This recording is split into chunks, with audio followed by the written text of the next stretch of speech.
Сайн байцгаана уу?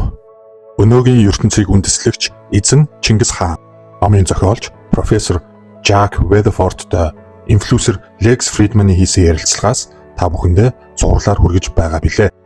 Энэ хоёр хүний тухай товч танилцуулгыг өмнөх хоёр дугаар дээр оруулсан байгаа. Хэрв өмнөх бичлэгийг үзэж амжаагүй байгаа бол тайлбар хэсэгт үзэх линкийг нь оруулсан байгаа. За нэг бяцхан тайлбар хийхэд орчуулж байгаа энэ ярилцлагаас Чингис хаан ба монголчуудтай холбоотой бидний тэр бүр харж чаддгүй үндсүүдийг болон сонирхолтой гэсэн хэсгүүдийг нь л тасалж авч оруулж байгаа шүү. Бас миний би мэрэгжлийн орчуулагч биш, утга уран зохиолын хүн биш. Цэвэр өөрийнхөө сонирхлоор ажлынхаа цаг зав дундуур орчуулж байгаа учраас алдаа мадаг гарсан байхыг үгүйсэхгүй. Болгоож өршөөгөөрэй. Та subscribe дарж амжаагүй байгаа бол яг одоо дарж сувгийг маань дэмжээрэй. Лайк, шеэр хийж, комент үлдээгч бас сайн дэмжлэг болдог шүү. За ингээд ярилцлага руугаа оръё. There is a point that you correctly identify, and you've also written about Native Americans and so on. Таныг маш зөв тодорхойлж хэллээ гэж бодсон нэг зүйл маань үүнийг та бас Америкийн уугуул иргэдийн талаар бичсэн номдооч дурссан байсан л та. Юуг гэхээр түүхийг зэрлэг барбарчууд эсвэл соёлт хүмүүс гэж хоёрхан хуваасан маш том бүдүүлэг алдааг тэр барбар буюу зэрлэг бүдүүлэг биш гэж өөрсдөө дүгнсэн хүмүүс л хэлж бичиж үлдээдэг. Зэрлэг бүдүүлэг барбарчууд гэж нэрлэдэг тал нутгаас үүсэн бүрэлдсэн бүх ард түмэнд сайн муу бүхэл хүмүүс байсан. Яг л Европ твийнхэн шиг. Магадгүй бүр илүү соёлтой, маш нарийн гүн агуулга бүхий харилцаатай, өв тэгш хүмүүс байсан гэж харагддаг. Миний бичгийн ажлынхаа туршид нэг зүйлийг л хүмүүст ойлгуулахыг хичээж хэлж бичиж байгаа зүйл бол дэлхийн түүхэн дэх нүүдэлчин овог аймаг монголчуудын ач холбогдлыг ойлгуулахыг зорьсон. Өрнөдийнхэн бид тэднийг хоёрхан ангилалд оруулдаг. Хүмүүсийг алж талаад бие биенээ барьж иддэг варварууд эсвэл өрөвдөх ёстой хохирогчд. Тэгээд бид хохирогчдын талд орж тэдний зовлон ойлгосон мэтээр зохиож бичдэг. Гэтэл үнэндээ бүх зүйл өөр байсан гэж би боддог. Би тэднийг өрнөдийнхний хардгаас өөр бодит өнцгөөс харуулахыг л хүссэн. Тийм ээ, тэд байлдан дагуулагчд байсан. Тэд эзлэн түрмгийлсэн. Гэхдээ тэд дэлхийн түүхэнд агуу зүйлсийг ч бүтээж чадсан юм. 13 дугаар зууны Монголын эзэнт гүрэн бол үнэндээ анхны орчин үеийн улс шиг улс байсан бөгөөд Чингис хаан бол энэ бүгдийн ард зохион байгуулж, гардан гүйцэтгэгч сууд ухаан нь байсан юм. Тэрээр дэлхийн ертөнц ганцхан бүх улс үндэстэн өөр өөрийн хуулиа даган оршиж болох хэдий ч дээд тэнгэр гэсэн нэг л хууль, нэг л ёс зүйг бүгд дагах гэсэн үзэл санааг бий болгосон. Та ямар ч шашинтай байж болно. Гэхдээ эцэстээ тэнгэрийн ёсыг л сахих ёстой. Дэлхийн түүхэнд үнэхээр Чингис хаан шиг том зориг, алсын хараатай удирдагчид маш цөөхөн. За бараг байхгүйтэй адилхан гэж боддог.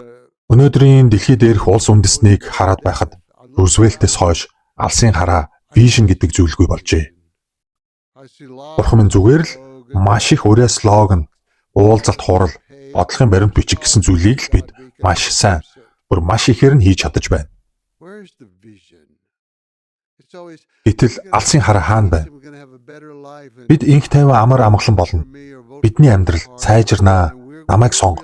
Миний намайг сонго. Бид үнэхээр ард түмний төлөө гэх мэт үгс өлег болон урссаар. Тэдний энэ ярианд алсын хараа огт байхгүй. Улс орон гэж юу вэ? Ямар байх ёстой вэ? Энэ дэлхий дээр бид хэрхэн орших ёстой вэ? Гэдэл сонсоход ухаантай үгсүүд. Гэвч алсын хараа огт байхгүй. Түүхийн туршид алсын хараатай тэр хараагаараа олон нийтийн төсөөлөл, сэтгэлийг эзэмдэж чаддаг. Бас түүнийгээ хэрэгжүүлэх авьяас чадвартай. Тэгээд амжилтанд хүрч замаа алдаагүй тийм хүмүүс маш ховор. Тэдний бүхий л чадварууд нэг дор бүртгэн тун ховор. Тийм хүмүүс гарч ирэхэд тэд түүхийг өөрчилдөг. Тийм ээ, энэ бол маш ховор тохиолдол. Чингис хаан баялаг цуглуулахын төлөө эсвэл бүх эрх мэдлийг цуглуулахын төлөө эрх мэдэлд хүрээгүй. Түүний хувьд бүх зүйл нэг л зорилготой байсан. Тухайн үйл хэрэг, тухайн үйл ажиллагааг хамгийн үр дүнтэй болгох арга нь юу вэ гэдэг дээр л төвлөрч зорилгоо болгодог байжээ. Тийм шүү. Би заримдаа Чингисийн алтан бүс хайцсан юм болоо гэж боддог. Түүхээс тэр алтан бүс гэдэг зүгээр л нэг алга болчихдог гэд биш шүү дээ. Яасан байх вэ? Тэмүүжин материаллык эд зүйлд хизээж сонирхолтой байгаагүй. Тэгэхээр тийм Чингисийн алтан бүс гэсэн зүйл хизээж байгаагүй. Харин түүнийг Чингис хаан болсныхоо дараа нэг талаараа дэлхийн хамгийн баян хүн ч гэж хэлж болно л доо. Учир нь тэрээр хамгийн их баялагын урсгалыг өөр дээрээ төвлөрүүлж байсан. Тэр үргэлж энгийн хувцаслаж, од харшид биш. Зүгээр л энгийн гэрт амьдардаг байсан. Түүний үзэл нь би цэргүүдийнхээ иддгийг л иднэ. Цэргүүдийнхээ өмсдгийг өмснө. Цэргүүдтэйгээ хамт амьдрна. Бид бол адилхан. Ийм л энгийн байж. Тэр эд баялагт огтхонч ач холбогдол өгч байгаагүй юм. Харин анд жамуухан өмнө нь Ван хааны талыг баримталдаг байсан.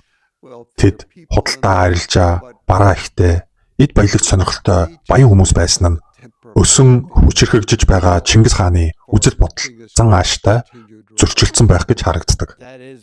Чингис хааны үүх түүхийн нэг хүчтэй зүйл нь тэр юучгүй хоосноос бүгдийг эхэлсэн. Бүр ор тас хоосноос. Гэхдээ миний харж бас ойлгож байгаагаар тэр баяжиж эрх мэдэлтэй болсныхаа дараа ч өөрчлөгдсөнгүй. Мөн чанартаа материалын зүйлд үнэлэмж өгдөггүй хэвээрээ үлдсэн. Тийм ээ. Мэдээж амьдралынхаа явцад бусад шиг л суралцаж, өөрчлөгдөж, төлөвлөсөн. Хүмүүс бид бүгдээрээ л янз бүрээр өөрчлөгддөг. Гэхдээ тэр хизээж шуналтай болоогүй. Хизээж эд баялаг хурааж цуглуулахыг хүсдэггүй байсан. Тэр энгийн амьдралыг л илүүд үзсэн. Түүний энгийн амьдрал гэдэгт онцлог зүйл бол түүний тухай хинж бичиж болохгүй.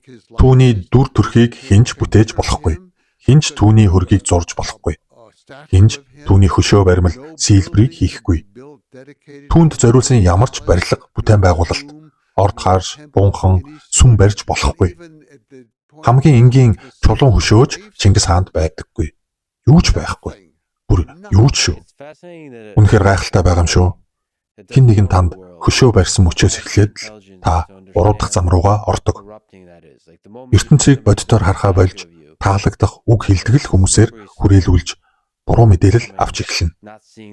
Айрам эзэлсэн нутгийг удирдах зөв хүмүүсийг сонгох чадвараа алдаж эхэлдэг. Тиймээс бичиж үлдэх хэрэггүй, шүтэж бишрэх хэрэггүй гэсэн түүний холын хараа бол их сонирхолтой юм. Ердийн нэг дэлхийг таньж мэдээгүй тал нутгийн хөвгүүн ийм зүйлийг ойлгох ухаантай байсан нь үнэхээр гайхалтай.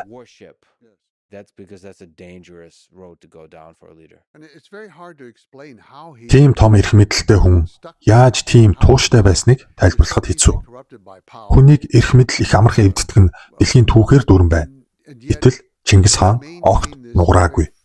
Чингис хаантай хамгийн ойр байсан хүмүүс болох ялангуяа түүний хамгаалалт, шадар жанжид, цэргүүд, гэр бүл хатад нь бас ийм нугаршгүй байж чадахт нь нөлөөлсөн болов. Ер нь бол анхны хөргөн 1278 онд л зурагдсан юм. Тэр үед Чингис хаан таалал төгсөөд аль хэдийн 51 жил өнгөрсөн байсан.